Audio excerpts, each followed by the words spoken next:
μαλλί μου είναι ωραίο. Μισό. Τι, εσύ που είσαι και Απολώνιος, για φέρ χέρι. Πόσο μείον είναι? Είναι ακριβώς -1. Πώς πάει η κατασκευή, Διονύση? Καλά, πολύ ωραία.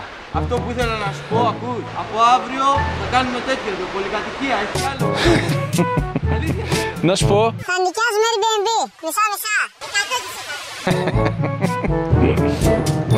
Πάει πανικά. Καλά. Μεζονέτα στον Όλυμπο, όποιος προλάβει. Θα αναλάβουμε και καμιά εργολαβία. Ναι, βέβαια. Αυτό κάνουμε τώρα. Αυτό είναι το progress. Παγκοσμίως, αυτό το πράγμα θα είναι το δεύτερο μπαλί. Αύριο όμως. Αυτό είναι από πίσω. Θα σου πω την αλήθεια. Αλήθεια. Πολύ αφιλόξενο.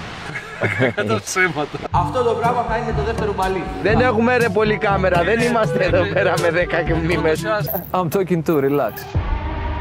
Έπαιρνα, μου έλεγες και Διονύση να σου πω, εγώ ήρθα εδώ και... Διονύση, την περίμενα την ερώτηση. Χριστό. Εγώ συμφωνώ με αυτά που είπαν τα παιδιά. Ένιωσα, θα σου πω ειλικρινά, τον ήπια μου. Ξύλα ήταν θαμμένα στα χιόνια. Ναι, μας έπεσε το σκεπάρνι στο ποτάμι. Το ποτάμι να έχει ροή. Εμείς να είμαστε με 1, 2, 3 τσάντες και την κουβέρτα. Να τρώμε σαβούρες πάνω στα χιόνια. Χιόνι τώρα κοντά στους 20 πόντους χιόνι. Είναι μέχρι εδώ το χιόνι. Φαίνεται κιόλας από το βρέξιμο του παντελονιού. Εντάξει, να σου πω κάτι, σπιτάκι φτιάξαμε. Φωτιά βάλαμε. Μήπως να φεύγαμε, προλαβαίνουμε.